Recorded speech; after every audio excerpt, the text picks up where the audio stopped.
Il joue au foot avec François Hollande. Lui, c'est Ferris Barkat, l'un des nouveaux visages de l'écologie. Ferris Barkat et Ferris Barkat. Ferris Barkat. Ferris Barkat. À tout juste 21 ans, il cofonde l'association Banlieue Climat. L'objectif est de sensibiliser les jeunes des banlieues aux questions environnementales. L'idée c'est de dire voilà, demain on va dans tous les cas devoir se transformer, ne répétons pas les inégalités à nouveau. En à peine un an d'existence, tout s'enchaîne très vite pour l'association. À date, c'est 400 jeunes sensibilisés et formés, une vingtaine de villes intéressées par les formations et un partenariat avec le ministère de l'Enseignement supérieur qui rend leur formation diplômante. Malgré son jeune âge, Ferris échange avec plusieurs personnalités politiques, d'Elisabeth Borne à Sylvie Retailleau ou encore François Hollande. Si moi je peux aller leur dire clairement droit dans les yeux, là les logements vous allez les purifier ou sinon vous me revoyez plus, je le dirais. Peut-être que ça va rien changer, mais en tout cas je sais pourquoi je le fais. Ferris se démène pour que les quartiers ne soient pas encore une fois les grands oubliés de la politique environnementale. Comment ça se fait qu'on dit que c'est pas un sujet pour nous. Par contre tu prends canicule 2003, 19 000 morts, le plus de morts c'est Val-de-Marne et Saint-Denis. Donc tu prends tout et c'est nous qui subissons et en plus on nous dit que c'est pas un sujet pour nous. Dans cet épisode du podcast Impact Story, Ferris se livre sur son enfance, sa santé mentale, ses rencontres avec les politiques, sa vision de l'écologie et plein d'autres sujets. Et je vous en dis pas plus et je vous invite à rejoindre ma conversation avec Ferris. Bienvenue sur Impact Story, le podcast qui part à la rencontre de ceux qui ont un impact positif sur le monde. Entrepreneurs, artistes, citoyens, sportifs, l'objectif est de comprendre leur parcours et leur motivation et d'entendre leurs conseils pour qu'on soit tous moteurs du changement. Et sur ce, très bonne écoute. Bah écoute Ferris, ça fait plaisir de te recevoir dans ce podcast. On s'est croisés plusieurs fois. La première fois c'était au Change Now. Et en fait ce qui est cool et pourquoi je tenais à te recevoir, c'est que du coup quand on pense écologie, personne ou peu de gens parlent de banlieue, personne parle des milieux plus reculés et des classes populaires. Et je pense que le point en commun qu'on a par rapport à l'écologie, c'est que tous les deux, on a été sensibles à l'écologie via l'éco-social. Et donc, pour commencer, pour ceux qui ne te connaissent pas, est-ce que tu pourrais te présenter par ton plus gros échec ? Ok. Donc ouais, déjà merci de me recevoir, ça fait plaisir. Mon plus gros échec, je pense que c'est de pas réussir à avoir mis mes darons à l'abri, tu vois. C'est vraiment un truc qui me travaille beaucoup personnellement. C'était un objectif quand j'étais petit parce que on m'a souvent dit que j'étais pas capable de grand chose, manque de reconnaissance, tout ça. Donc il y avait vraiment ce besoin de prouver et tout, et c'était compliqué. Et puis après on m'a fait confiance. Il y a des profs dans ma vie qui m'ont sauvé la vie et tout. Je vais pas revenir là-dessus, mais d'un coup on m'a dit ouais tu peux tout faire, tu vois. Le monde est à toi, c'est fini, c'est parti. Et donc j'avais ce truc de je vais réussir à mettre mes darons à l'abri, je vais réussir à mettre ma famille bien et tout. Et au fond, mon père il bosse toujours à l'usine, ma grand-mère, voilà, ma mère elle est partie il y a pas longtemps. Enfin bref, plein de galères, grosse ambiance dans le podcast. Mais ouais, plein de très perso, tu vois, c'est pas un truc professionnel ou quoi, c'est vraiment dans ma vie perso. Je me dis, c'était pas ça le plan à la base. Il y a un truc qu'il faut pas oublier, et je pense pour ceux qui sont pas au courant, c'est que t'as que 21 ans. Et donc en fait pour le coup genre t'as vraiment beaucoup de choses devant toi, et en fait à 21 ans c'est dur de réussir à mettre sa famille à l'abri à partir de 21 ans, tu vois. Donc et finalement tu vois, si moi je te suis du coup depuis quelques mois, et tout ce que t'as accompli en quelques mois, tu vois, c'est assez fou. Donc ça faut pas l'oublier. Et tu disais qu'il y a plein de gens qui t'ont pas forcément fait confiance. Tu penses à, je sais pas, des profs, tu penses à qui en particulier ? Ouais, des profs beaucoup, quand j'étais en primaire, quand j'étais au collège et tout, il y avait beaucoup de... Et puis aussi, moi, je jouais un rôle où vu que je voyais comment on me voyait, c'est-à-dire, ouais, le mec qui fait du foot, qui en a rien à foutre de l'école, moi, j'en avais rien à foutre de l'école aussi, tu vois. Et donc, j'étais dans cette posture où ça m'intéressait pas d'avoir des bonnes notes, ça m'intéressait pas... Enfin, pour mes parents, j'essayais de faire des efforts, mais tu vois, j'étais dans un autre délire. Je pensais que on me devait un truc et qu'on me le donnerait jamais dans tous les cas. Et ce manque de reconnaissance, je pense, il vient aussi familialement du fait qu'il y a un truc avec mon grand-père, la guerre d'Algérie, tout ça. Donc, il y avait un manque de reconnaissance très fort dans ma famille. Et donc après, j'étais en mode, pourquoi personne ne veut rien me donner ? Bah alors, ok, si vous voulez rien me donner, moi je ferai mon truc, je vais devenir footballeur pro, vous verrez bien. Nan. Puis après, j'ai capté que j'étais pas très bon au foot. Et donc, le ligament croisé ? C'est ça, ouais, c'est ça, c'est exactement ça. C'est les ligaments, c'est les croisés, je suis éclaté, c'est tout. Et donc à ce moment-là, j'ai commencé à m'intéresser un peu plus à l'école. Et là, il y a des profs qui m'ont tendu la main, mais c'était toujours été très très compliqué. Il y a eu une période où il y a une prof d'histoire qui m'aimait énormément, pendant que la prof de français, elle me taillait tout le temps. J'arrive au lycée, c'était la même chose. Tu vois, il y a un prof de philo qui m'a grave pris sous son aile, et d'autres profs qui me faisaient jamais confiance. Et même récemment, là, dans le milieu climat, quand j'ai essayé de faire des trucs, tu vois, il y a tellement de gens qui m'ont pas calculé. Des gens, ils me répondent à des messages aujourd'hui, avec 1 an et demi de retard. Non, ça, j'avais pas vu. D'ailleurs, c'est trop bien ce que tu fais avec le climat et tout. Il y a moyen qu'on... Vas-y, rentre chez toi. C'est quoi ça? Tu vois, il y a trop de phases où les gens ils sont trop parfois dans un calcul ou quoi, et vu qu'à l'époque, bah, moi j'essayais de me trouver ma voie, c'était assez compliqué.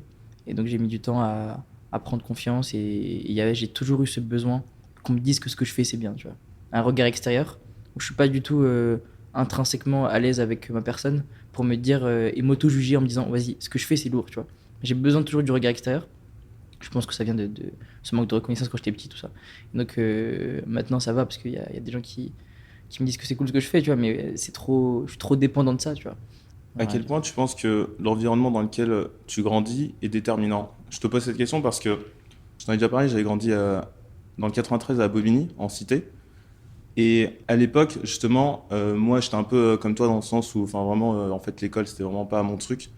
Et j'avais aussi un peu ce rejet du système.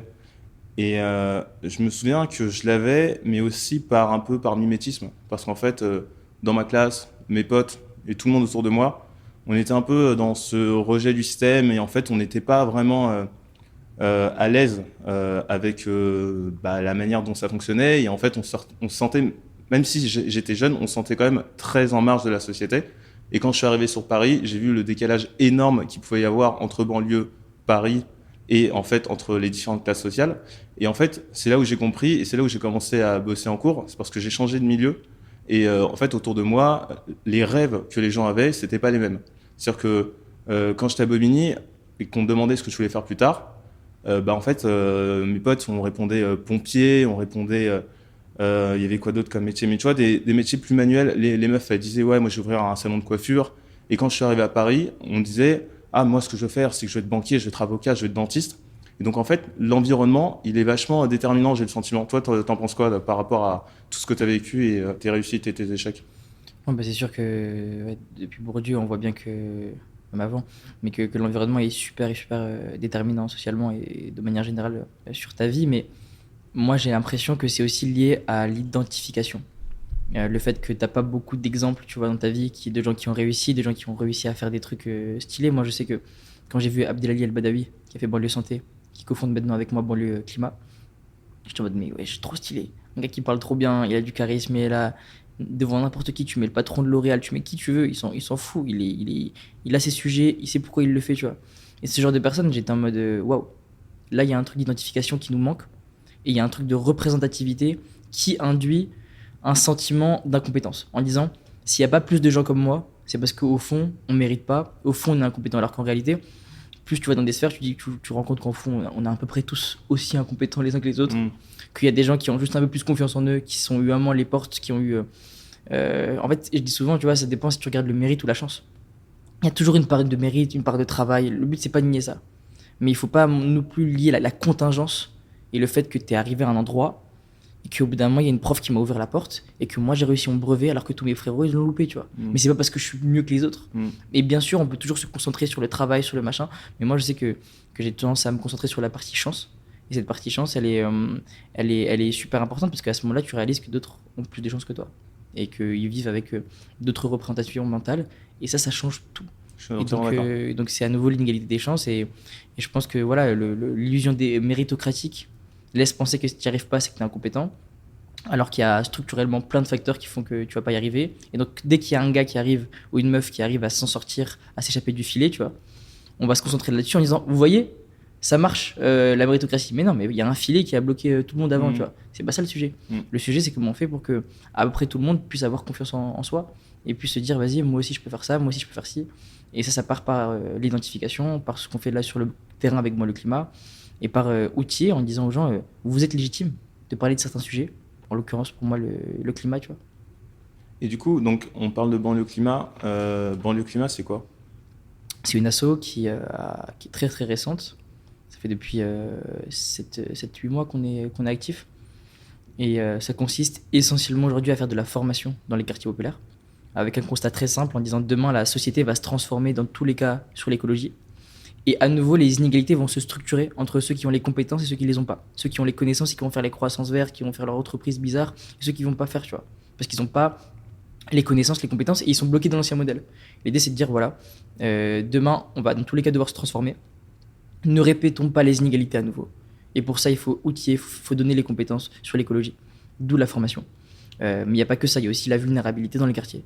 Comment ça se fait que on dit que c'est pas un sujet pour nous, vas-y, fin du monde, c'est pas un sujet pour eux, l'écologie, c'est pas, non. Par contre, tu prends canicule 2003, 19 000 morts, le plus de morts c'est Val-de-Marne et Saint-Denis. Tu prends les incinérateurs, 29%, 30% d'incinérateurs supplémentaires près des quartiers. Tu prends tout, l'alimentation, tu prends tout, les particules fines. C'est une zinzinerie, tu vois, dans les quartiers. Donc tu prends tout et c'est nous qui subissons. Et en plus, on nous dit que c'est pas un sujet pour nous. C'est quoi le délire? Et donc, face à cette vulnérabilité, je me suis dit, il faut penser la résilience de notre territoire. Parce que demain, ceux qui ont les moyens de s'adapter, ils vont prendre des terrains en Norvège, je sais pas où. Ils vont prendre des bunkers ou je sais pas ce qu'ils vont faire. Par contre, les autres, on va être là, bétonisés comme jamais. Les HLM, la canicule, l'eau, ça va être la galère. Et l'alimentation, c'est déjà un souci au niveau de la santé. On prend les comorbidités pendant le Covid. C'était le plus prégnant, c'était dans les quartiers populaires. Tu vois. Donc on s'est dit, face à ce constat de plus de conséquences que de causes, tu vois, parce que tu disais au début, oui, on ne pense pas directement aux quartiers populaires, parce qu'on pense trop aux causes. Et c'est super important de passer les causes. Mais les causes, effectivement, là, l'empreinte carbone, c'est pas eux le sujet. Donc moi, je suis pas dans un truc culpabilisateur, faites ça, faites ci, j'en ai rien à foutre. Mon sujet, c'est les conséquences, on va les subir. Comment demain on fait pour que la qualité de l'air elle soit bien et qu'on soit pas tous en train de crever d'une tumeur au cerveau ou d'un truc qui va pas avec l'alimentation ou d'une connerie comme ça, tu vois. Et donc ça, c'est vraiment l'aspect santé sociale de l'environnement qui est mis en place avec le climat. Donc voilà, la résilience, la formation. Et puis après, parfois, on fait des trucs un peu plus sympas. Genre là, on va partir 3 jours cet été à Annecy, faire des randos avec une trentaine, quarantaine de jeunes, tu vois. Okay. Donc il y a ce truc d'imaginer d'autres imaginaires que foot et rap, même si je suis fan de foot et le rap en ce moment, je fais que saigner ça. Je pense qu'il y a parfois un univers capitalistique qui est associé à ça. C'est pas inextricablement lié, tu vois. Ça pourrait être autrement. Mais malheureusement, il y a un truc d'accumulation matérielle très très fort. Et donc, il y a une nécessité de déconstruire certaines choses, de dire, vas-y, on peut aussi s'en sortir autrement, tu vois. Il y a pas... Le post-matérialisme est très très compliqué à introduire, parce que matériellement, on n'a pas... La fin du mois, elle est là, tu vois. Il faut réussir à manger. Par contre, on peut essayer de montrer d'autres moyens de s'émanciper, de réussir, de rigoler, de s'amuser. À travers la montagne, par exemple, c'est un exemple. À travers les animés, les mangas, c'est un truc qu'on utilise beaucoup dans le climat. À travers la musique. On a des jeunes à Cergy qui ont commencé à faire des textes sur l'écologie et tout après la formation, c'était incroyable. Et dans les cofondateurs, on a Sefiu, la légende, qui est aussi, pour les jeunes, un exemple de fou. Et si lui vient en disant, avec sa sagesse maintenant et son recul, il arrive à porter une voix qui donne beaucoup espoir aux jeunes, tu vois. C'est intéressant ce que tu dis sur l'identification, ce qu'on disait au tout début du podcast. Et c'est qu'en fait, du coup, tu as beaucoup de gens qui ne s'identifient pas... tu vois, par exemple, sur les métiers dits traditionnels, ce que je disais au début, et que c'est pour ça que finalement les gens, ils rêvent pas de la même manière. Et donc, en fait, comme ils savent pas que c'est possible, du coup, ils le font pas. Et tu dirais que c'est la même chose dans l'écologie? Parce que finalement, les gens qui parlent beaucoup d'écologie, en général, c'est souvent des classes sociales très aisées. C'est quoi ton rapport par rapport à ça? Ouais, parce qu'on a fait un discours aujourd'hui écologique qui a le monopole dans les médias partout. Et qui est représentatif de cette classe sociale, tu vois. C'est très, très tourné vers la consommation, il faut faire les petits gestes, tout ça, tu vois. Mais c'est pas particulièrement une écologie qui est séduisante pour tout le monde. Et qui n'est pas inclusive, en fait. C'est ça. Et donc, c'est quelque chose qui est très tourné. Si tous les jours tu consommes de fou, t'es là, pourquoi pas, tu vois. Mais c'est pas non plus quelque chose qui est holistique. Tu vois pas forcément le rapport avec la santé, tu vois pas forcément le rapport avec la résilience. Moi, je fais des appels avec pas mal d'experts en ce moment pour faire un conseil scientifique. T'expliques que dans 10 ans, là, on ne sait pas comment le système agricole est tellement dépendant des énergies fossiles que dans 10 ans, c'est la merde. Et on ne sait pas comment on va grailler. 10-15 ans. Et c'est pas un endroit donné en France, c'est potentiellement des pénuries généralisées. Et quand tu captes ça, tu te dis, ah oui, en fait, le système est ultra... le problème est systémique. Et donc, que c'est un problème qui ne consiste pas à revenir en arrière ou à avoir une vision très caricaturale de l'écologie, c'est comment demain, juste... on s'en sort, on survit et on n'est pas tous dans la merde. Et il n'y a pas des guerres civiles tous les 3 secondes. Et donc c'est un sujet qui est difficile aussi à porter émotionnellement. Mais je vois aussi que le rapport à la santé mentale est différent dans les publics qu'on touche, tu vois.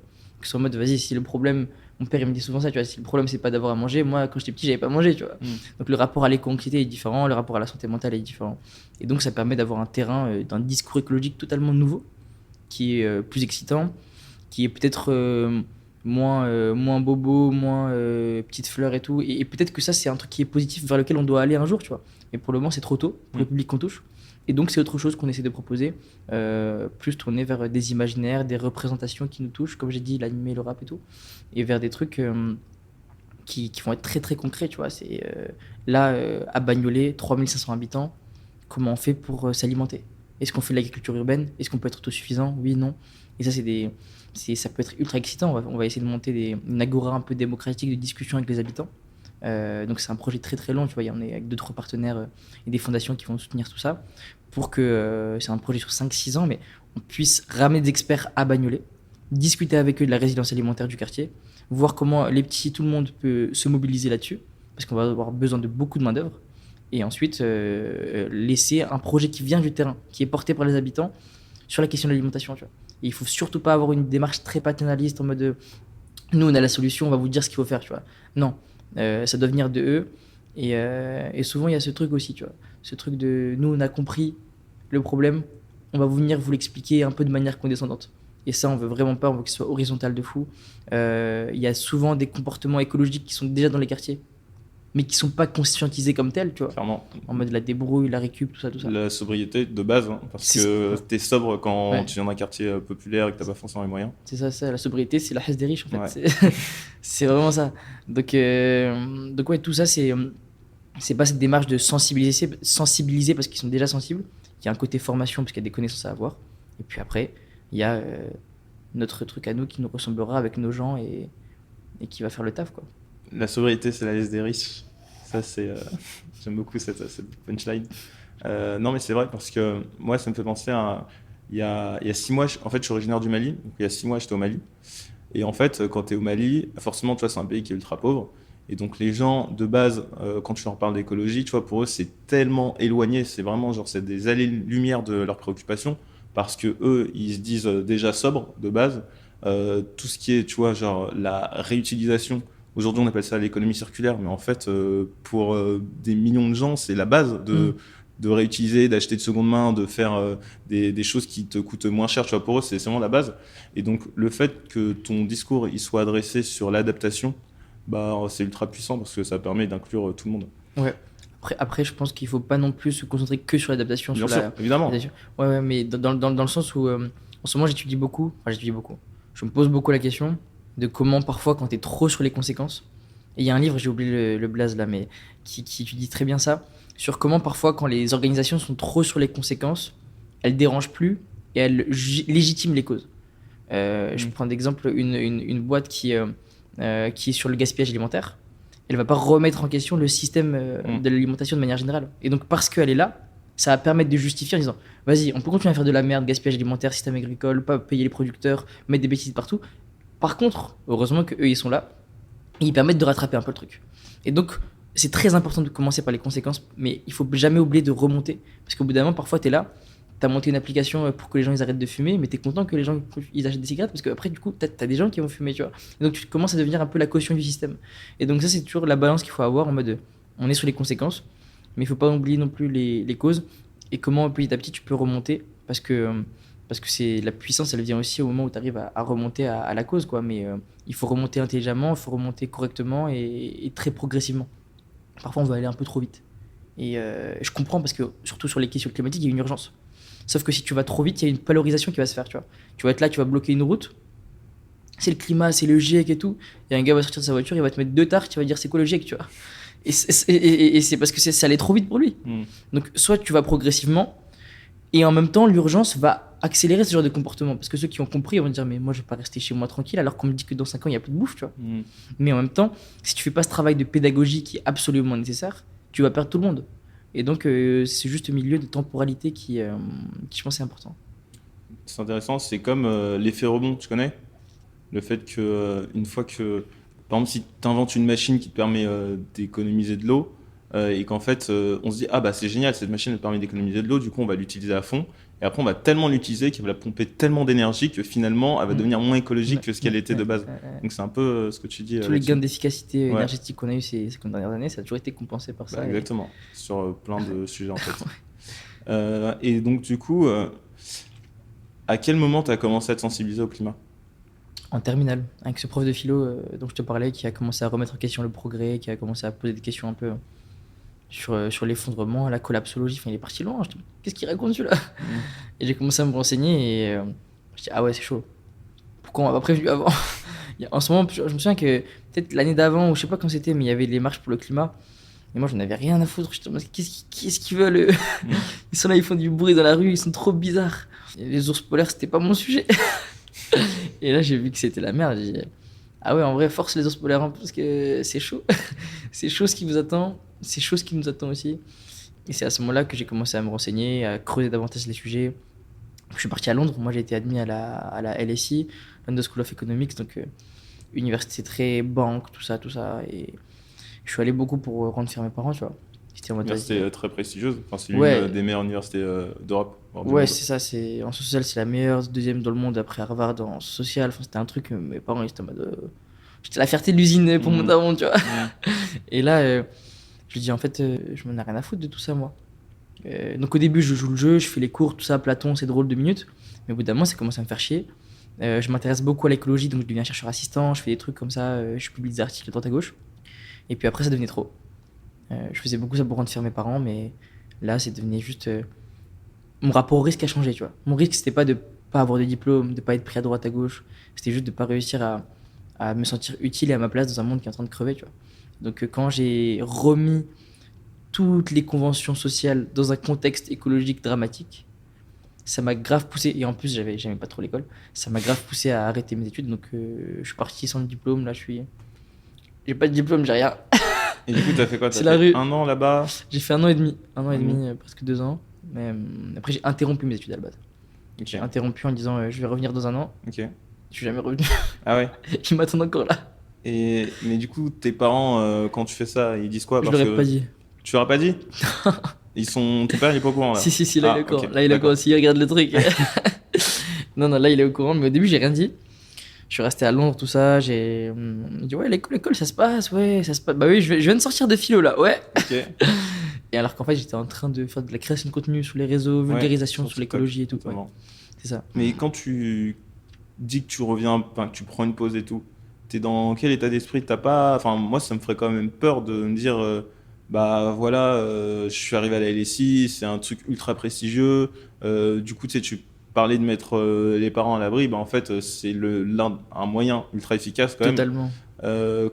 Comment tu vois, t'en arrives là et qu'est-ce que tu te dis au moment où tu fais ça? Bah, d'où la grosse contradiction de ma vie. C'était vraiment Là, c'était tout droit, hein. Il y avait juste Goldman Sachs, bonjour, je veux un salaire, tu vois, c'était fini.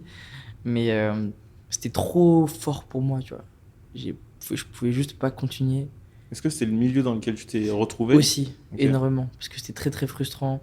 Des gens, enfin, la fille de Bernard Arnault était dans cette université, tu vois, c'est des gens qui sont très très très riches. Attends, qui? La fille de Bernard Arnault, Ok, ouais. donc Oui. pas au moment où j'étais là, mais Ouais. donc c'est tu Oui, vois non, un mais je peu vois très le bien. capital économique Je vois très bien, ouais. de ces gens-là, et donc du coup, moi j'étais très très en décalage. Mm. Et puis après, on peut être riche et conscient de la situation, hein. Bien sûr. C'est juste que là, ils étaient riches et inconscients. Et donc, ouais, je me sentais pas du tout à ma place.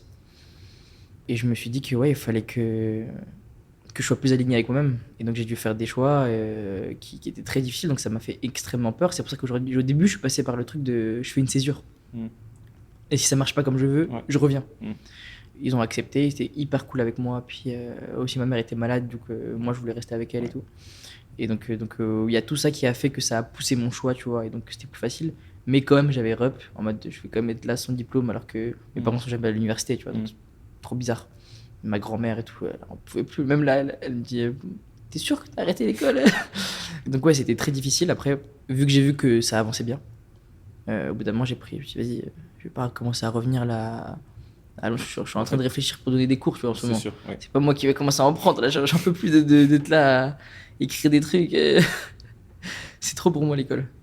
Ouais, mais en fait, c'est à la fois, enfin, c'est ultra courageux, mais tu vois, genre de l'extérieur, enfin, je sais que pour les familles d'origine étrangère, je généralise pas, mais tu sais qu'en général, quand t'as tes enfants ou tes petits-enfants qui font des bêtes d'études, bah t'es ultra fier et forcément du coup quand ils disent qu'ils quittent, bah tu vois, ça doit être dur à dire et à assumer et surtout d'avoir la démarche même si t'as envie de le faire, tu vois. Mais dans tous les cas, ce qui se passe, c'est que depuis 7-8 mois, 1 an, bon, le climat, ça prend de l'ampleur de fou. Tu es de plus en plus sollicité, tu as plus de visibilité. Et aujourd'hui, tu penses que c'est quoi l'impact que tu arrives à avoir avec bon, le climat? Alors, l'impact très, très concret sur les gens, tu vois. Donc, c'est des jeunes qu'on ramène à Matignon, qu'on ramène à droite à gauche, Enfin, l'écologie, ça a changé leur vie aussi. Comme moi, en fait, comme moi, tu vois. C'est un mode de putain, je pensais pas que c'était un sujet pour nous. Et maintenant, je vais venir le porter. Je vais aller à des festivals, je vais aller à droite à gauche. Et moi aussi, je suis légitime d'en parler. Et en plus, si je peux prendre un petit billet avec ça, bénéf, tu vois. Donc, ça, c'est vraiment le vrai avantage au niveau des jeunes qu'on forme et qu'on touche. Et moi, ça me fait toujours trop, trop plaisir. J'ai pas espoir pour grand chose, tu vois. Je pense que mon éco-anxiété a beaucoup baissé. Mais je me suis aussi très, tu vois, devenu un peu désillusionné, tout ça, pas trop d'espoir. Par contre, quand je les vois avec une énergie, une fougue de fou, ça me donne trop d'énergie, tu vois. Donc ça sur le terrain. Puis après, je pense symboliquement, il y avait un truc qui collait pas, tu vois, dans le débat public sur l'écologie populaire. Alors je dis pas que nous on a pris notre place et tout. Je dis juste qu'au moins ça permet de nous identifier. Il y a banlieue santé de Abdi Ali, il y a banlieue school, il y a banlieue climat aussi maintenant. Et on fait du taf sur le terrain. On a une équipe avec Sana Saitouli et Sefiu qui est incroyable, tu vois. C'est à la fois un mix sur le terrain de mobiliser les gens. En même temps, on est sur l'écologie. Peut-être qu'on va se faire taper dessus au bout d'un moment, tu vois. En mode, vous n'êtes pas assez radical sur certains points. On sait très bien. On sait très bien que on a signé une convention de partenariat il y a un mois avec la ministre de l'enseignement supérieur. Je lui fais des big up. Je suis pas d'accord avec le gouvernement sur plein de trucs. Mais on sait très bien qu'il faut passer par là parce que là, on voit l'impact concret dans la vie de ces jeunes, tu vois. Donc on va se faire taper dessus à un moment.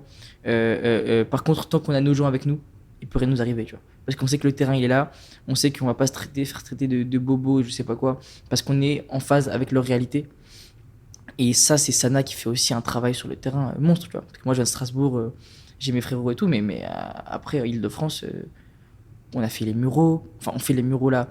On a fait Cergy, on a fait Bagnolet. Enfin, tout ça, c'est des jeunes qui prennent de leur temps. À Cergy, c'est 9h, un dimanche matin, de 9h à 19h. Ça n'a pas de sens, tu vois, sur les questions climatiques. Je suis même pas sûr que moi, je me déplace pour ça, tu vois.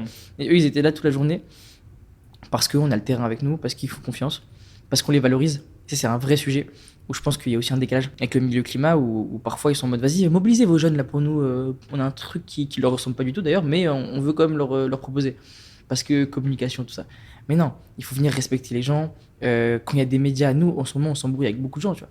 Enfin, on s'embrouille avec beaucoup de gens. On s'embrouille avec des gens qui voient la hype et qui sont juste là et qui après respectent pas trop, tu vois. En mode, ouais, finalement, on n'est pas sûr. Est-ce que la sécurité, ça va être bon? Enfin, plein de questions de fou, tu vois. Et ils se rendent pas compte du travail incroyable qu'on fait et que ça n'a fait aussi sur le terrain pour aller rassurer les gens, pour dire là il y a une caméra, ne vous inquiétez pas, votre image va pas être détournée, là il y aura une vraie valorisation, là on va vous respecter, parce que trop de fois on les a pas respectés. Et ça ils l'ont ça en tête. Et donc il faut avoir un travail de médiateur ultra fort. Et donc après il y a des gens qui connaissent pas du tout le terrain, nous viennent dire ouais nous on a besoin de ça, tu peux faire ça pour nous? Mais tu vois, aucune considération, pas de thune, rien, juste en mode on a un truc, partagez-le. Mais réfléchissez un peu, tu vois. Et donc, nous, on sait où est-ce qu'on veut aller. Et je pense que l'impact qu'on arrive à avoir aujourd'hui, c'est aussi cette prise de conscience un peu dans certains acteurs, parce qu'on continue à parler avec les acteurs du milieu climat, on va dire, traditionnels, les associations, les fondations, tout ça. Il y en a certaines avec qui on fait des partenariats, il n'y a pas de problème, tu vois. Mais ça nous permet de leur expliquer, voilà, si là, à Bagnolet, on veut faire un projet, c'est pour les habitants de Bagnolet. Et je sais qu'il y a un enjeu peut-être de visibilité, de je sais pas quoi, mais d'abord, on passe par les habitants. Avant de communiquer, avant de dire on va faire ça, c'est les habitants qui doivent décider ce qu'on va faire. Et après, on fait ça, tu vois. Et cette genre de rigueur, d'éthique, qui est pas innée, mais qui vient juste du fait qu'on connaît les gens, ça permet aussi de faire bouger les lignes et d'instaurer un peu un climat d'écologie populaire qui prend vraiment en considération les gens et qui est pas juste écoute frérot, moi j'ai tout compris, je vais t'expliquer ce qui se passe. Est-ce que tu as le sentiment parfois que Banlieue Climat et toi, vous êtes instrumentalisés? Tu vois, alors, j'ai l'impression que c'est un peu comme, on va prendre une analogie avec le rap. Pendant plusieurs années, tu vois, le rap, c'était quelque chose de méprisé par les politiques, par le grand public ou même par les maisons de mode. Et en fait, aujourd'hui, maintenant, ce qui se passe, c'est que c'est bien vu comme le rap, c'est devenu hype. c'est bien vu d'associer son truc à un rappeur, d'associer sa maison, tu vois, Lacoste, typiquement, pendant des années, ils ont vraiment ignoré, méprisé le rap, et maintenant, c'est les premiers à adopter les codes urbains et les codes du rap. Est-ce que, tu vois, si on fait cette comparaison sur Banlieue Climat et le message que tu portes, est-ce que tu as le sentiment que c'est un peu pareil ou pas du tout? Totalement, totalement. On a des enjeux de récupération tout le temps. Et moi, je suis encore un peu jeune, donc parfois, je les vois pas tout le temps. Heureusement que je suis bien entouré et tout. Donc ça dépend à chaque fois comment on pose nos conditions aussi. Et comment la récupération est inévitable, mais comment cette récupération ne dessert pas les gens, ne dessert pas nous, et comment au fond on arrive quand même à placer nos sujets. Et là, très très concrètement, par exemple, parfois je me pose la question, tu vois. Je pense que là, on peut en parler. Le Palais de Tokyo m'a proposé d'être dans le conseil d'administration du fond du Palais de Tokyo il y a quelques jours. Et le Palais de Tokyo, ça a toujours été moi je connaissais pas trop, mais on m'a expliqué un endroit très très prestigieux, où parfois il y a des artistes qui sont pas pu être acceptés. Même la question du rap, ça a été parfois compliqué. Il y a des choses comme ça, tu vois, où c'est un lieu mythique que moi je connaissais pas, mais qui a pas toujours été super ouvert, tu vois, pour certaines personnes. Et qui là s'ouvre de plus en plus, il y a une nouvelle présidence, c'est top et tout. Et donc quand je discute avec eux, il y a toujours ce truc où je fais quelques appels en mode qu'est-ce que vous en pensez, est-ce que c'est cool et tout. Et donc si on y va avec nos gens, on y va avec nos programmations, si on a envie de faire une expo, si on a envie de faire un concert, si on a envie de faire nos trucs. Donc là, on pose nos conditions. Et on sait qu'on y gagne quelque chose aussi. Et là, pour le coup, c'est super bien passé. Ils sont en mode, vas-y, comment on peut vous aider? Et c'est eux qui sont super force de proposition. Et c'est top. Mais tu vois, il y a ce genre d'acteurs où il y a de la transparence. Ils t'expliquent pourquoi tu es là. Et qu'est-ce que tu peux faire avec eux. Et puis il y en a d'autres, ils sont là en mode, on sait pas trop pourquoi on est là. Et t'as pas trop de marge de manœuvre, tu vois, t'es juste là pour la photo. Ouais. Et là, quand t'es là pour la photo, c'est là où tu te méfies. Donc, il y a de la récupération, il faut juste voir. Je pense que ça marche beaucoup d'humain à humain, tu vois. Moi, j'aime beaucoup rencontrer les gens, dire voilà, c'est quoi votre sujet avec nous. Et c'est sûr qu'au fur et à mesure que le climat, ça va devenir de plus en plus important, qu'il y a une difficulté à élargir le mouvement climat, mais en même temps que le climat, ça va être important dans la tête des gens, et que le discours mainstream va saouler les gens. Enfin, je pense qu'on va dans tous les cas de plus en plus nous appeler en disant là, on a besoin de vous à droite, à gauche. Peut-être qu'à un moment, on va faire une erreur, tu vois, on va se faire récupérer, et tout le monde va nous tomber dessus, et c'est le jeu, tu vois. Mais on essaye comme ça, pour le moment, de vesquiller un peu. En fait, ce qui est vraiment compliqué, je trouve, là-dedans, et tu l'as dit, c'est de faire attention à la récupération, c'est aussi de vraiment savoir où se situer, parce qu'en fait, à un moment, soit on va te dire que t'en fais pas assez, que t'en fais trop, et du coup, t'es toujours dans ce jeu d'équilibre qui est vraiment pas évident. Et tu vois, par exemple, moi, avec ma page Impact Story, j'essaye de parler d'écologie de manière la plus positive possible, en étant sans avoir le côté militant, mais toujours en essayant de parler au plus grand nombre. Et donc, ce qui se passe, c'est que du coup, d'un côté, tu as des gens, je pense, qui vont dire, bah, en fait, ils se focalisent que sur les solutions, des solutions qui marchent pas toujours, hein. Souvent, c'est des prototypes et tout. Donc, en fait, il va pas au fond du problème. D'autres qui vont dire, ouais, mais en fait, il est trop généraliste. Donc, en fait, ce qui est compliqué, c'est vraiment de trouver la juste balance. Mais je pense qu'au final, le plus important, c'est de réussir à parler au plus grand nombre et d'être surtout en phase avec tes valeurs et avec qui t'es. Toi, c'est comme ça que tu te situes? Moi, je pense que parler au plus grand nombre, c'est un truc. C'est pas, je pense que ça doit pas être un dogme, en mode un objectif dans ta vie. C'est juste que si tu compares au fait de parler à des gens convaincus, c'est stupide. Tu vois, genre, parler au plus grand nombre, en soi, bon, bah, c'est cool. Mais c'est surtout parce que parler à des gens convaincus, c'est complètement naze. Tu vois, c'est stupide, mais à un point. Mais frérot, t'es là, tu fais table ronde. Les gens ils t'applaudissent, ils savent très bien ce que tu vas leur dire, ça n'a pas de sens, tu vois. Et donc, moi je suis parti de ce constat-là en me disant, si toute ma vie c'est parler à des gens convaincus, c'est pas ouf. Ça n'a aucun intérêt. Après, peut-être que l'intérêt c'est de les mobiliser, de ramener vers un point A, un point B, peut-être que si t'es bien structuré, je sais pas, mais en tout cas pour le moment ça me pas l'air très pertinent. Et donc, parler au plus grand nombre, clairement c'est quelque chose qui est indispensable. Alors ça peut être par les discours, il y a une large palette de discours qui permettent de parler à un plus grand nombre. Et je pense que c'est pas parce que... Je sais que moi, par exemple, les discours qui me touchent beaucoup, c'est des discours très scientifiques, très déprimants, très sur les chiffres, très pédagogiques, en fait, au fond. C'est pas de la sensibilisation, c'est vraiment tu te formes plein de monde. Et ça a fait le taf, en vrai. Ça a fait le taf parce que des scientifiques comme Janco, Valérie Masson-Delmotte, ils ont fait le taf et maintenant, ils sont connus et ils ont réussi à démocratiser la question. Mais une fois que tu as fait ça, je pense qu'il faut d'autres créneaux, tu vois, il faut d'autres discours. Donc le point positif, l'aspect positif que toi t'abordes, je sais que moi je suis plus touché par les trucs pédagogiques et tout, mais j'ai des potes à moi, ils me disent Impact Story et tout, j'aime bien et tout, alors que l'écologie, ils me suivent juste moi, tu vois, sinon les autres ils en ont rien à foutre. Et juste toi ils sont en mode en vrai c'est stylé ça c'est pas mal, ça montre qu'on peut faire les choses autrement, tu vois.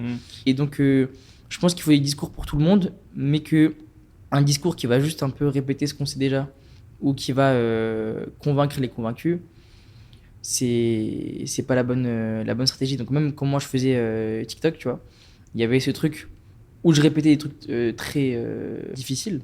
Dans la méthode, j'essayais de l'aborder avec des animés, avec des trucs un peu drôles, avec un truc où je pense aussi à ma manière de parler, tu vois, elle touchait un peu plus de monde. Donc je faisais 2 millions de vues avec le permafrost, tu vois, t'es en mode, comment ça C'est du permafrost. Mais au-delà du contenu, c'était le choix de la plateforme qui était intéressant. TikTok, c'est précisément une plateforme où tu vas pas toucher juste tes abonnés à chaque fois, tu vas à chaque fois toucher de plus en plus de monde. Et après, il y a quelques personnes qui arrivent sur Instagram, mais globalement, tu vas élargir ta base. Et donc, à ce niveau-là, j'étais exactement dans le même mindset que toi, quoi. Comment tu peux toucher des gens qui sont sur leur téléphone et après, ils découvrent le truc. Bon, après, c'est aussi une responsabilité parce que moi, j'ai eu des audios de gamins de 12 ans qui me disaient là, je viens de voir ta vidéo et tout, trop bien, mais je fais quoi, j'ai 12 ans. Je me force à toi, frérot. Chacun sa merde, mon ref. Hein. Moi, j'ai pas la solution. Mais non, c'est une responsabilité, tu vois. Qu'est-ce que tu dis après derrière? Il faut assumer. Élargir, je pense qu'aujourd'hui, c'est indispensable. Et une fois qu'on aura élargi, après, s'il y a une stratégie, un vrai truc pour aller mobiliser ces gens-là, faire un point donné, là, il faut. Cette entreprise, elle pose problème, ce truc, il faut le faire. Pourquoi pas, tu vois. Mais je pense qu'aujourd'hui, c'est trop niche et pas assez représentatif. Je pense que si on était le même nombre, je sais pas combien on est là dans le climat, mais on est quand même pas mal. Mais si c'était le même nombre, mais ultra représentatif, agri, ouvrier, CSP+, riche, tout était bien réparti, pourquoi pas? On est bien représentatif, on peut mettre un mouvement. Mais là, c'est trop homogène. Donc ça sert à rien d'avoir les mêmes... Parce qu'après, du coup, tu rentres dans un truc où tu as les mêmes codes aussi pour parler à ces gens-là. Les mêmes blagues, les mêmes mèmes. Les mêmes trucs de haha, Aurélien Barraud, il a des cheveux longs. Enfin bref, qui connaît Aurélien Barraud, tu vois? Arrête, tu vois. Et donc du coup, ça rentre dans un truc de très niche et qui, je pense, n'est pas approprié à vraiment élargir le mouvement si on veut démocratiquement des choses intéressantes qui émergent, tu vois. Tu as parlé d'un truc tout à l'heure, faut qu'on revienne dessus. C'est la convention que vous avez signée avec le ministère de l'Éducation nationale. C'est ça ou supérieur? Enseignement supérieur. Enseignement supérieur. Déjà, bravo, c'est fou. Parce que du coup, tu vois, dans le climat, donc toi, ça fait environ 1 an que tu es dessus, c'est ça? Ouais, à titre personnel, sur la sensibiliser les quartiers et tout, ouais. Mais bon, le climat, non, c'est plus récent, c'est depuis décembre, 6-7 mois. En 6-7 mois, tu as réussi à signer une convention avec un ministère, tu vois, c'est énorme. Oui, on les a harcelés. C'est fou quand même. Enfin, quand tu prends du recul par rapport à ça, c'est vraiment concret, tu vois, c'est palpable et c'est un truc qui se fait à l'échelle nationale. Et du coup, est-ce que tu peux nous en dire plus sur cette convention, en quoi ça consiste et comment ça s'est fait surtout? Ok. Alors, j'ai rencontré la ministre de l'Enseignement supérieur en janvier. Déjà, rien que ça, c'est fou. À Matignon, ouais. À Matignon. Et on était assis à côté. Elle me dit oui, 2025, toutes les universités vont être formées à l'écologie. Je dis ouais, mais les décrocheurs scolaires, on fait quoi? Il y a les QPV, ceux qui sont en réorientation, tout cela. Ah bien vu. On n'y avait pas pensé. Et donc je lui dis ouais, bah passe-moi un numéro là, on va pas te lâcher, tu vois. On a une formation, on va la tester, on va continuer à faire la preuve de concept, voir si ça fonctionne. Si notre pédagogie elle marche. Parce qu'on a un truc très spécial, tu vois, on légitime beaucoup les gens avant de commencer. On réhistoricise la question climatique en lien avec les banlieues. On fait tout un truc très spécial, donc on veut voir si ça marche. On a fait ça. La conseillère de la ministre est venue à Bagnolet, le 2e jour qu'on a fait la formation. Elle arrive, et là, elle voit des jeunes qui savent exactement le nombre d'agriculteurs en 1850, qui savent tous les chiffres. C'est un truc de fou, tu vois. Ils ont tout en tête, parce que c'était la session de la veille, tu vois. Et en mode ah ouais, pas mal. Donc là, elle fait ses petits trucs et elle dit ouais, bah c'est possible qu'on signe, mais c'est pas tout de suite, hein, il faut attendre. Donc nous on est en mode non, tout de suite là, il faut se dépêcher. Mais tu lui demandes de signer. Donc je demande, on demandait à la base une habilitation, une certification de notre formation. Okay. En disant c'est notre formation, ça pourrait être bien si elle est diplômante pour les jeunes et qu'ensuite elle puisse réintroduire les jeunes en décrochage scolaire dans le système à travers l'écologie, donc dans des formations universitaires ou professionnelles liées à la biodiversité, au climat, à l'énergie. Donc, tu as un décrocheur scolaire, il fait cette formation, il peut la valoriser sur le CV, tout ça, ministère de l'enseignement, c'est cool et tout. Et il est reconnu par l'État, du coup. Voilà, c'est ça. Et ensuite, il peut aller se réintroduire dans une filière en lien avec l'écologie, parce que c'est un peu une introduction, tu vois, au climat. C'est super puissant. Enfin, vraiment, pour le coup, ça, c'est concret, c'est palpable et ça a un impact qui est réel. Ouais, bah de fou, de fou. Donc ça, c'était l'objectif. Sauf que pour ça, on est obligé de passer par une convention de partenariat où il y a un budget, il y a des objectifs, 70% de QPV, combien de temps, tout ça. Toutes ces choses qu'il faut mettre à l'écrit. Et donc moi, au début, on n'avait pas capté ça, donc on était en mode, vas-y, donnez-nous notre certification et c'est tout, quoi. Et en fait, non, c'était un peu plus long que prévu.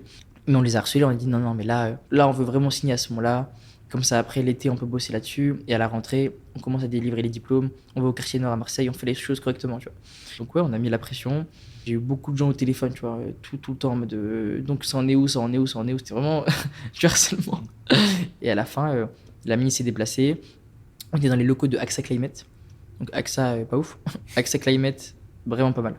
C'est très indépendant, ils font des choses vraiment cool. Et donc on était dans leurs locaux avec le PDG qui nous a ouvert les portes, qui était vraiment trop cool. Genre 70 personnes jusqu'à minuit.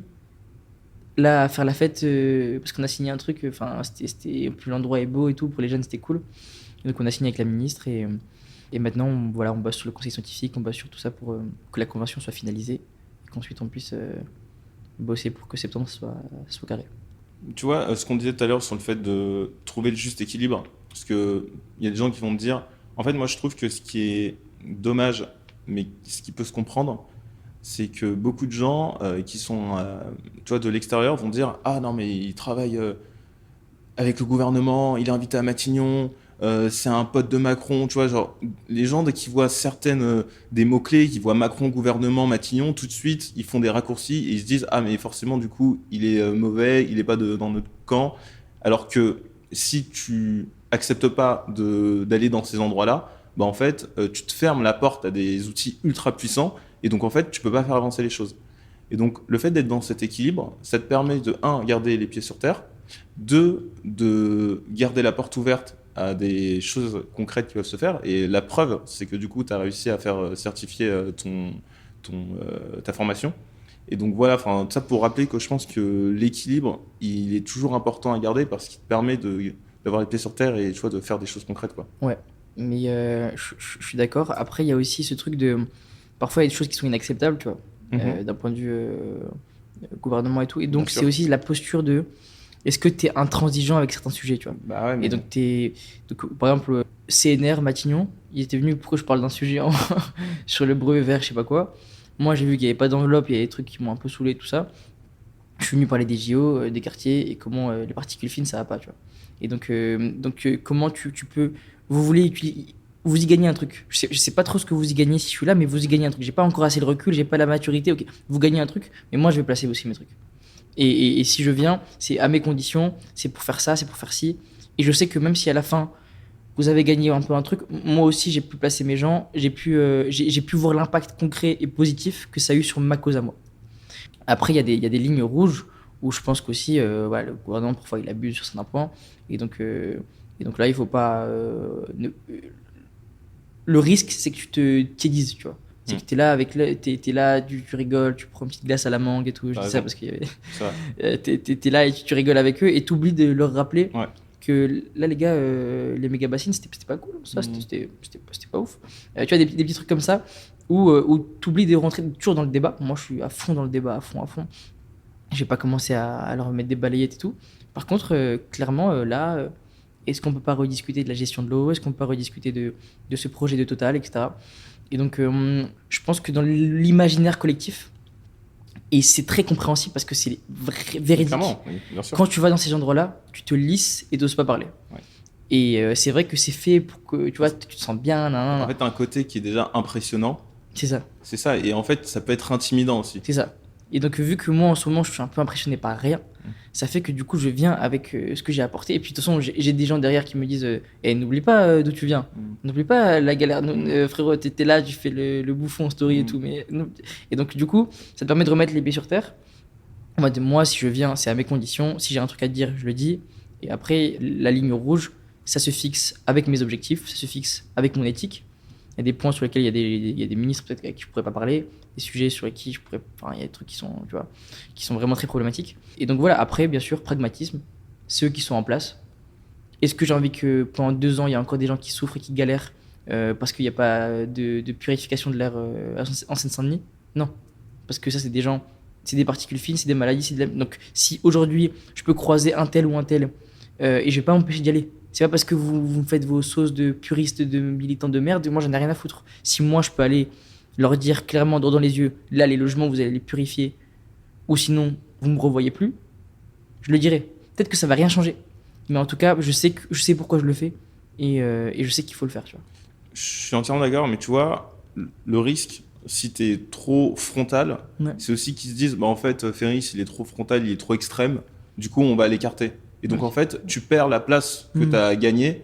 Et c'est pour ça que moi, je parle toujours d'équilibre. C'est que tu as raison, tu peux venir à Matignon ou à n'importe quel autre endroit en gardant les pieds sur terre, tout en affichant ton message, mais dans une certaine mesure, tu vois. Enfin, je pense qu'il faut que tu dis la vérité, mais il faut mettre les formes et il faut pas être trop radical pour eux. Et c'est l'enjeu. Mais pour l'instant, j'ai l'impression que tu réussis parfaitement. Hein, donc, Ouais, pour il le n'y a moment, pas de ça va. souci là-dessus. Après, moi je suis aussi dans une démarche, tu vois, où je fais les choses correctement maintenant. Mais si à un moment je vois que on parle, ça marche pas, bah j'aurai la crédibilité aussi de dire j'ai essayé de parler avec vous. Et ça c'est, je pense, super important. Peut-être qu'il y a plein de gens qui ont plus d'expérience que moi, ils vont dire mais frérot, ce que tu fais ça sert à rien, t'es trop illusoire et tout, peut-être. Mais au moins moi je veux avoir la certification, l'assurance que j'ai tout fait. Quand j'étais en phase 2, j'ai pas bégayé et je leur ai dit les termes. Et si ça n'a pas marché, là, dans un second temps, on peut discuter de c'est quoi le positionnement. Mais dans un premier temps, je pense que c'est comme nécessaire de se dire, bah, eux, ils sont en place, ils ont un levier, exigeons qu'ils l'actionnent, tu vois, ce levier. Et s'ils ne l'actionnent pas, là, c'est dans une autre phase, peut-être, qu'il faut réfléchir à quelle action on mène. Mais je pense que c'est comme nécessaire de se crédibiliser, tu vois, en se disant, bah, moi, je suis allé vous parler, n'oubliez pas, tu vois. Juste pour rebondir sur ce que tu disais, quand tu es avec certaines personnes, que ce soit des ministres ou autres, et que tu peux leur dire ce que tu penses vraiment, ça me fait penser à une phrase de du coup Christian Vanizette qui est passé au micro de ce podcast. Et en fait, lui, il était boursier de la Fondation Obama. Et donc, en fait, il a eu des cours avec où il y avait Michelle Obama qui était là. Et donc, quand il en parlait, il disait, donc, tu vois, Michel, enfin, il disait pas Mich, mais tu vois, il disait ça comme si c'était sa pote. Mais en fait, il y a une phrase qui l'a marqué, c'est que Michelle Obama, elle disait, à chaque fois que vous êtes invité à un endroit, que ce soit une instance gouvernementale, de pouvoir ou autre, oubliez pas que vous prenez la place de quelqu'un.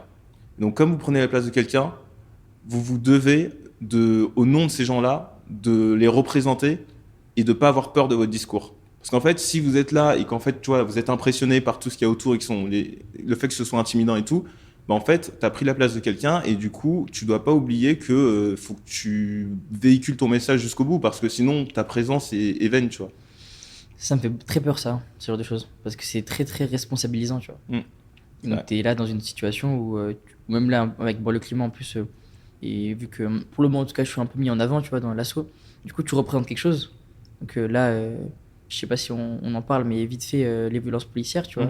On m'appelle en disant, ouais, t'es là, tu fais le rigolo avec les ministres et tout. Bah, fais quelque chose, non, tu vois. Et moi, je suis pas sûr d'être en mesure d'avoir les épaules, en tout cas, et même la santé mentale pour assumer ce truc. Et en même temps, je sais pourquoi j'y vais, je sais que je suis grave soutenu. Donc quand j'ai des coups de mou, j'appelle Sana, j'appelle ce qu'il faut, j'appelle Swad, j'appelle tous ces gens-là qui me disent n'oublie pas et porte ça. Par contre, au point de vraiment symboliser quelque chose et d'être tout le temps en mode ok, moi là je suis un peu le rebeu qui va être mis en avant, donc il faut pas que j'oublie d'où je viens, et ça j'oublie jamais, tu vois. Mais il faut pas que après ça, tu vois, c'est un poids sur les épaules qui est terrible. Et ça, je suis pas sûr d'être en mesure de le porter, tu vois. C'est vrai que cette phrase est assez lourde. Je suis d'accord. Je pense qu'il faut la garder en tête, mais pas non plus tout le temps se mettre la pression et se dire voilà, je représente tout le monde, donc en fait, faut pas que je me chie dessus, tu vois. Mais ça, parce qu'à la base, moi, il y a un constat qui était pas ouf. Je voulais faire le truc, tu vois, j'ai pas prévu de. Mais est-ce que tu as l'impression que ça te dépasse un peu ce qui se passe ? Là, totalement. Okay. Mais en même temps, c'est bien pour la cause. En même temps, est-ce que c'est bien pour moi ? Je sais pas. Et est-ce que du coup, on parle de santé mentale, tu vois, c'est un sujet qui revient de plus en plus, surtout depuis la crise Covid. Est-ce que tu fais attention à ça? J'ai appris récemment, j'étais dans une formation, parce que Make Sense a monté un programme qui s'appelle les nouveaux activistes. Et on fait parfois des formations, il y avait un truc sur la santé mentale, et j'étais en mode à la fin, bon bah j'ai appris que j'étais en dépression quoi. Merci de la nouvelle, bonne journée, à plus tard. Je commence à me poser des questions dessus, tu vois. C'est pas un sujet avec lequel je suis très à l'aise. Quand je suis allé une fois chez une psychologue quand j'étais à Londres, c'est mal passé. J'ai commencé à pleurer, puis après c'est elle qui a pleuré, puis après tout le monde pleurait. Je te dis, mais frérot, t'es là pour pleurer Ouais, ou... c'est bizarre quand même. donc non, c'était vraiment compliqué. Donc j'ai un rapport, tu vois, un peu tabou, enfin pas non plus, voilà, je suis comme... mais voilà. Et donc là, je suis dans une phase où en fait je vois aucun échappatoire, tu vois. Je vois qu'il faut que je prenne du temps, que je ralentisse. Et je parle beaucoup avec Abdelali, qui lui aussi a un rythme de vie de fou. Il est tout le temps au téléphone, tout ça, tout ça. Je dis, comment tu fais, tu vois? Il me dit, un bel de éteil et c'est fini, tu vois. Je prends un petit thé dans la journée, je laisse mon téléphone 5 minutes et après c'est reparti. Je me dis, mais comment il fait? Il a des enfants, il a une famille, il a tout ça. Moi, je suis là, je suis déjà perdu. J'ai 4 rendez-vous, c'est tout. Et je suis là, j'arrive plus à gérer. Donc, non, la santé mentale, c'est trop important. Il y a le burn-out du militant, beaucoup de gens en parlent, tout le monde a beaucoup de choses à dire sur la santé mentale. J'ai remarqué là récemment, tout le monde a des bons conseils. Je sais pas s'ils les appliquent, mais moi, j'arrive pas à les appliquer. J'arrive vraiment pas. J'ai l'impression que c'est tout ou rien avec moi, tu vois. C'est soit là, on explose avec la fusée, bon, le climat, soit là, je me casse dans une plage au Mexique et vous me revoyez plus, tu vois. Mais il n'y a pas de juste milieu. Tu prends 2 semaines de vacances, tu penses à rien et après tu reviens. Mais si je reviens, il faut que j'y pense quand même. Tu vois les trucs. Oui. Et donc du coup, je suis là. Non, non, mais j'arrive pas à faire l'équilibre, le juste milieu. J'ai du mal à le trouver. Non mais oui, ouais. Non mais t'as raison, c'est quelque chose qui est très personnel. Mais tu vois, je pense que quand on te dit prendre 2 semaines de vacances, forcément, tu vois, c'est impossible de quand tu mets autant du tien et que c'est des causes qui te touchent vraiment, c'est impossible de partir et d'oublier. Tu vois, c'est comme si tu partais en vacances sans tes enfants, bah en fait, t'oublies pas tes enfants, même si tu fais ça pour t'éloigner d'eux. Et surtout, à quel point moi j'ai souvent ce truc de putain, on a galéré de fou, tu vois, pour en arriver là, Ouais. pour que les gens nous considèrent. Là, au niveau des financements, ça va mieux. Au niveau des médias, enfin, il y a tout qui va mieux. Et donc, tout, c'est des ressources qui permettent de faire plein de choses. Mais c'est des ressources qui te permettent aussi, du coup, de te reposer un peu, tu vois. De te reposer, mais aussi tu as ce truc ah, je vais louper peut-être un truc, tu vois. Je comprends. Et donc t'es en mode, Ouais, je comprends parfaitement, ouais. faut que je prenne les trucs, les opportunités. Là, je les ai pas, ah, je les avais pas avant. C'est pas en mode elles vont partir. C'est même pas vraiment ça de ma tête. C'est juste elles sont là, elles étaient pas là avant. Et si elles sont là, elles sont là, elles étaient pas avant. Et mes potos, quand je rentre à Stras, là j'ai des potes à moi qui ont fait la formation de la première formation qu'on a fait dans le climat à Strasbourg. Et là, ils sont déter de fou pour monter une émission de débat et tout à Strasbourg. Ils veulent, mais pas de matériel, rien. C'est chaud, tu vois. Moi, j'aurais dit, et si je peux vous amener de la visibilité, je ramène. Si vous commencez à faire une preuve de concept, je ramène ce qu'il faut, tu vois. J'essaie d'aider un max, mais je vois à quel point c'est galère. Et vu qu'ils n'ont pas l'assurance, ils taffent comme des chiens et tout, ils peuvent pas avoir la même confiance. Et moi, je suis là, je suis en mode je peux faire plein de trucs et je pars en vacances. Ouais, je comprends. Si tu veux, je te donne un début de réponse que j'ai trouvé, mais ça, c'est vraiment à titre perso. Parce que depuis 1 an avec les réseaux, bah, moi, ça a vraiment ça a bien pris. Et en fait, du coup, je suis dans une position où, entre le taf, les réseaux, avec les réseaux, j'ai beaucoup d'opportunités, je rencontre beaucoup de monde. Là, je lance ce podcast. Après, enfin, je fais des partenariats, je fais beaucoup de choses. Et du coup, pareil, là, surtout là, le dernier mois, j'étais dans une situation où j'avais trop de sujets de partout.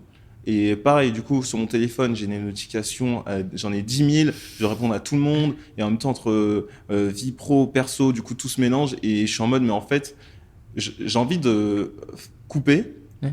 mais de l'autre, je me dis, ah, mais tu vois, tout ça, c'était pas là il y a 1 an, si je profite pas de ça maintenant, bah, ça se trouve, ça va partir, tu vois, il y a un peu ce truc. Et la conclusion que j'en ai tirée, c'est que, en fait, pour moi, il y a 2 choses qui sont les plus importantes. C'est la santé et mon sommeil. Et ça, je pense que c'est plus ou moins équivalent pour tout le monde. Et en fait, si tu négliges ces 2 points, bah, en fait, tu tiendras jamais sur la durée. Donc, c'est mieux de se prendre de temps en temps des jours de repos de prendre de la distance par rapport à ça, parce que c'est ce qui va te permettre de rester sur la durée, tu vois. Donc, enfin voilà, c'est mon conseil Non, à t'as titre raison. perso, tu vois. Mais Là, le sommeil en ce moment, c'est chaud pour moi. Mais on me le répète beaucoup et tout, et c'est sûr que c'est nécessaire. Mais j'ai encore un truc dans ma tête où je me dis, même si je dors bien, même si je. Bon, on fait du sport, ce serait un objectif de fou, mais même si j'arrive à être vraiment une bonne hygiène de vie, est-ce que pour autant je vais réussir à tenir mieux? bah, forcément, bah si, Ouais, non mais oh, c'est la sûr. question de fou! Non mais c'est Oh, le mec est évident. débile! Non, Non, mais t'as en raison. fait, il faut que tu définisses tes priorités. Tu vois, le sommeil, c'est la priorité numéro une. Ouais. Après, tu vois, si ta deuxième priorité, c'est, je sais pas, le sport ou autre, mais il faut que tu définisses deux priorités qui doivent pas bouger et Ouais. qui vont te permettre de durer, enfin, qui vont te permettre de durer. Parce qu'en fait, si tu T'as t'enlèves raison. ces priorités, dans 4 mois, t'es cramé et en fait, t'arriveras pas au bout de tes objectifs. Donc, peut-être qu'au lieu de faire ton truc en 2 mois, tu vas le faire en 2 mois et demi, 3 mois, mais ça va te permettre d'aller plus loin, tu vois. Enfin voilà, enfin moi c'est le début de réponse que j'ai trouvé, ça vaut ce que ça vaut, mais j'ai l'impression que ça marche plutôt bien. On va arriver sur les questions de fin. Du coup, tu as créé une communauté sur TikTok, même si tu as un peu arrêté récemment. Mais comment tu as commencé sur TikTok? C'était. En vrai, j'ai commencé au tout début. Mais ça, c'est tout a été supprimé. J'ai commencé il y a longtemps. Enfin, il y a longtemps. Il y a 2 ans, un truc comme ça. Par des interviews de scientifiques que Ok. j'allais voir à l'université de Strasbourg.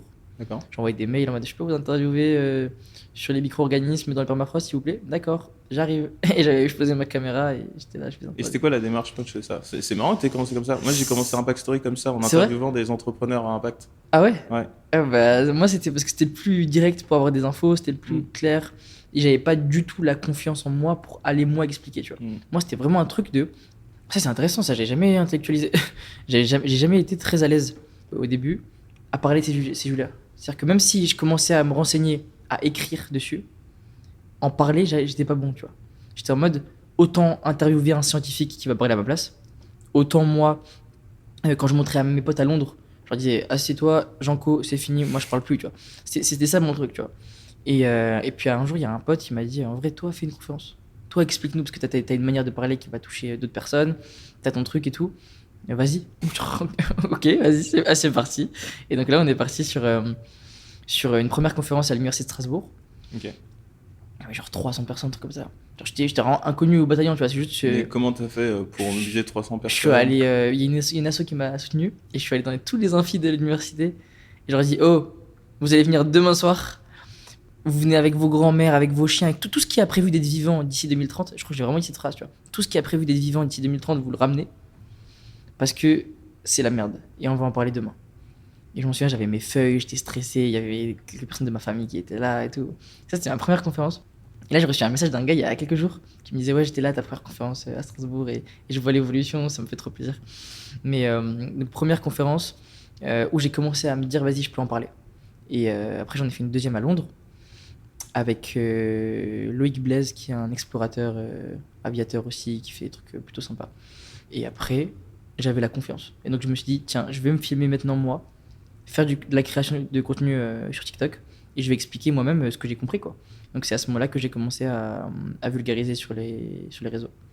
Et que je me suis dit, vas-y, j'explique bien le truc, autant y aller. J'aimerais parler d'un sujet, mais là pour le coup on pourra couper si t'es vraiment pas d'accord. Je sais que tu as fait une conf sur ta rhum. Ouais. Est-ce que c'est un sujet auquel tu te sens à l'aise de parler ou pas du tout? Ouais, alors cette conf, c'était un peu spécial, parce qu'à la base, je devais faire un TEDx, TEDx Alsace. J'avais commencé à bosser dessus. Moi, je bosse beaucoup en dernière minute, tu vois. Parce que surtout TEDx, jusqu'à la fin, je veux améliorer le truc et tout. Et eux, ils étaient en mode, bah, il y a des répétitions, je peux pas aller. Précision, rhum ça veut dire mer hein, pour ceux qui savent. Donc ouais, c'était un mode de TEDx à la base, où je commençais un peu à lier mon histoire personnelle, mais donc, quand j'ai écrit, ma mère était encore là. Et le jour du TEDx, en fait, elle était hospitalisée, après c'est allé très vite. Donc je suis pas allé au TEDx Alsace. Mais j'avais quand même écrit des trucs et tout que j'ai utilisé pour le CJD, le Centre des jeunes dirigeants, qui est une association d'entrepreneurs un peu responsables, qui fait des trucs bien sur le climat. Et donc vu que c'était le même format, ils m'ont demandé un format TEDx, j'ai réutilisé ça. Et quand je suis allé, du coup j'ai parlé de comment je me suis toujours toute ma vie senti très chanceux. Parce que même si j'avais ce truc de manque de reconnaissance, je voyais que mes parents étaient là pour moi, que je manquais de rien. Mes parents, ils sont trop bien occupés de moi, tu vois. J'avais tellement de chance. Ils ont essayé de me sortir du quartier très vite. Après, moi, j'ai voulu revenir, mais tu vois, c'était vraiment. J'étais fils unique. Ma mère, ça l'a beaucoup. Ça lui fait beaucoup de mal, tu vois, parce qu'elle n'a pas pu avoir d'enfant. Même moi, normalement, je devais pas être là, tu vois. C'était très, très compliqué au niveau de la fertilité. Donc, tu vois, ce sentiment de, tu vois, déjà, t'es là, t'es né, c'est un miracle. Genre, tu devais pas naître. T'es là, tes potes, ils sont en galère, toi, t'arrives à manquer de rien. On te pousse à aller à l'école à fond. On t'inscrit au foot, on t'inscrit au karaté. Enfin, des trucs où j'étais trop chanceux. Et donc, ce sentiment de chance, il m'a toujours habité. Mais il m'a quitté quand même au bout d'un moment quand ma mère est tombée mal. Ou ma mère, tu vois, elle a toujours fait tout correctement, elle a toujours été hyper gentille avec tout le monde, elle a pris sur elle dans son couple. Enfin, ça a toujours été très difficile. Sa vie, c'est difficile de fou, une catastrophe. Et donc, c'est là où, tu vois, toutes ces phrases de tu fais des choses bien, on va te le rendre, le karma, toutes ces choses-là, moi, tout est tombé, tu vois. Y a pas... J'avais ce sentiment très camusien, tu vois, très absurde de la vie. En fait, il y a la vie, c'est tout, point. La vie te doit rien. Et c'est parce que tu fais les choses bien que tu... Et c'est horrible, tu vois, parce qu'on a un sentiment intrinsèque de justice qu'on veut projeter sur l'existence. Et donc, c'est ce travail-là que j'ai essayé de faire dans cette conférence, en disant, au fond, c'est un peu absurde tout ça. Et la question climatique l'est aussi. Et après, j'ai fait un glissement sur comment on a réussi à banaliser des choses qui étaient horribles, en citant Hannah Arendt avec Eichmann à Jérusalem, 1961, je crois, qui explique comment la novlangue et comment on peut réussir à normaliser des choses qui sont absolument horribles. Et ce processus de normalisation se fait avec une novlangue, avec le fait que, tu sais, pendant l'Allemagne nazie, on parlait de prise en charge des handicapés pour les exterminer. Prise en charge. Donc tous ces mots qui... Aujourd'hui, on parle de croissance alors qu'on détruit la vie sur Terre, tu vois. Tous ces mots qui sont intrinsèquement amélioratifs et positifs et qui, au fond, gomment une réalité qui est très triste. Et donc, ouais, je faisais le parallèle avec ma maman, avec comment aussi, moi, j'ai pu banaliser certaines choses et comment, à la fin, je pense qu'on doit tous regarder les pulsions de vie autour de nous et se battre pour elles et pas être dans un sorte de relativisme en disant oui, mais les pulsions de vie, ça dépend, c'est compliqué. Et puis moi, j'ai ma vie aussi, tu vois, t'as ton job, t'as ton confort et tout. Et moi, je dis, il n'y a pas de problème avec ça. Juste essayons d'aligner la grande histoire avec sa petite histoire. Et ça, c'est super important parce que Eichmann, quand tu fais des interviews de lui, donc le gars qui a organisé le génocide, c'est lui qui a déporté, enfin, il a tout organisé. Lui, c'est vraiment le planificateur. Ouais, le taré par excellence, mais le matin, il déposait ses gosses à l'école, tu vois. Tu dis, comment ça, tu déposes tes enfants, tu vas tuer tout le monde. Et quand tu l'interviews, puis vous en pensez quoi de ces grandes décisions qui ont changé la face de l'histoire de l'humanité, quand même, tu vois. Ah ouais, je m'en souviens, j'ai pas eu réussi à avoir ce poste à un moment, j'ai pas été promu comme je voulais et tout.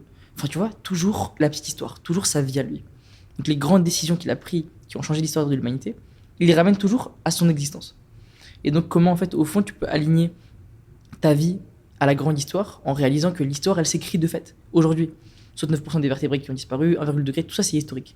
Donc là, c'est juste une question de aligne ta vie à l'histoire qui est en train de s'écrire, parce que l'histoire, elle s'écrit que tu le veuilles ou non, et sois pas dans un truc où tu es hyper concentré sur ta petite vie, et tu vois juste les promotions, le truc, le machin, le court terme, alors qu'en vrai, y a l'univers qui est autour de toi, tu vois. C'est beau, c'est très puissant ce qu'il dit. Qu'est-ce qu'on peut te souhaiter pour la suite là, avec Banlieue Climat? Comment tu vois les choses? Waouh, j'ai aucune idée. J'espère Dans l'idéal, c'est quoi Banlieue Climat dans les prochaines années? c'est des formations et des formateurs partout. On a réussi à démultiplier ça partout et avec un business model dans les régions, dans les territoires où des jeunes peuvent former et être rémunérés pour former, tu vois. Et ça, c'est super important. Puis niveau résilience, on a réussi à avancer vers un truc vraiment carré à Bagnolet, où on a fait un partenariat avec la banlieue au sens large. Abdelali dit beaucoup banlieue, c'est lieu banni. Tous ceux qui ont été mis au banc de la société, les lépreux au XIVe siècle, c'est aussi la ruralité. Donc c'est la ruralité, c'est les quartiers populaires. Et si on peut faire une alliance à travers le thème de l'alimentation entre ruralité et banlieue, c'est symboliquement, politiquement, ce que tu veux, ultra puissant, tu vois. Et donc c'est comment on recrée du lien pour que les gens soient bien nourris et qu'ils soient en bonne santé, et que de l'autre côté, les producteurs soient bien rémunérés, ils arrêtent de se suicider et qu'en même temps, ils aient une bonne image des quartiers, tu vois. Et comment cette alliance, elle peut être folle, vu le manque de main-d'œuvre, parce que dans 5 ans, 50% des agriculteurs partent à la retraite. Et ça, c'est un sujet énorme. Et donc, Dans combien d'années t'as dit? 5 ans. Okay. 5 ans, 50% des agriculteurs. Et ça, c'est un sujet qui est terrible, surtout si on veut acquérir une autonomie alimentaire. Les sols, ils sont morts, on n'arrive plus à rien faire pousser dessus. Les engrais azotés, ça dépend du gaz et des énergies fossiles de manière générale, et si on ne peut pas les produire, comment, enfin, c'est un bourbier sans nom. Et donc le milieu agricole, si nous, avec Bois le Climat, on peut réussir à faire quelque chose pour que les gens se nourrissent correctement, ça pourrait être vraiment incroyable. Voilà, à part ça, je pense que si on arrive aussi à culturellement attirer beaucoup de monde, quelques influenceurs qui nous contactent, mais là on veut vraiment faire un truc, tu vois, avec des gros rappeurs, avec des figures qui vraiment viennent pas par opportunisme. Et nous on va pas les chercher aussi parce qu'eux aussi ils se font beaucoup courtiser. On veut qu'ils viennent et disent vas-y, là c'est une vague, bon, le climat c'est une inondation, il n'y a pas d'autre choix, il faut qu'on soit là. Mais si on peut faire des projets vraiment délirants, remplir des stades sur l'écologie populaire, on le fera, tu vois. Trop bien. Et dernière question signature, c'est quoi pour toi avoir de l'impact? Je pense avoir de l'impact, c'est vraiment se dire que sa vie, elle a une importance pour soi, certes, mais pas que pour soi, tu vois. C'est que du coup, les autres et ceux qui t'entourent peuvent aussi être impactés par ta vie à toi, tu vois. C'est vraiment l'interconnexion entre ta vie et celle des autres. Et donc, après, l'impact peut être négatif, positif, tu vois. Mais c'est vraiment cette prise de conscience de dire, en fait, ma vie ne concerne pas que moi, tu vois. Ma vie concerne tous les autres êtres humains que je vais croiser dans mon existence. Et à partir du moment où tu captes que ma vie ne concerne pas que moi et en fait on n'est pas totalement maître, tu vois, on s'appartient pas totalement, tu vois. Et quand tu fais un truc, tu vas croiser un jeune et tu vas changer sa trajectoire de vie pour toujours. Parce que là, il est passé à Matignon pour parler climat et sa daronne elle est trop content, il me demande les photos et c'est un effet domino, sa daronne elle va parler ça avec sa sœur et tu vois ce que je veux dire ou pas? Ce truc d'effet domino, pour moi c'est ça, avoir un impact, tu vois. Très puissant. Ça me fait penser au fait que, tu sais, moi, je me dis, quand tu as des enfants, ton logiciel, il change parce qu'en fait, ta vie maintenant, enfin, la vie de quelqu'un dépend de toi. Ouais, ouais. Et donc, en fait, c'est un peu, tu C'est vois, ça, comme ouais, ce que tu dis. ouais, Mais toi, ouais. tu le dis plus. C'est pas que ton enfant, en fait, qui est impacté par ta vie, mais en fait, c'est tous les gens qui t'entourent. C'est ça. Ouais, tout là que tu croises. Ok, bah, c'est sur ces beaux mots qu'on va finir le podcast. Merci beaucoup. Merci à toi. C'était un grand plaisir. Si ce podcast vous a plu, n'hésitez pas à vous abonner et à laisser 5 étoiles, ça aide grandement pour le référencement. Merci beaucoup et à bientôt pour le prochain épisode.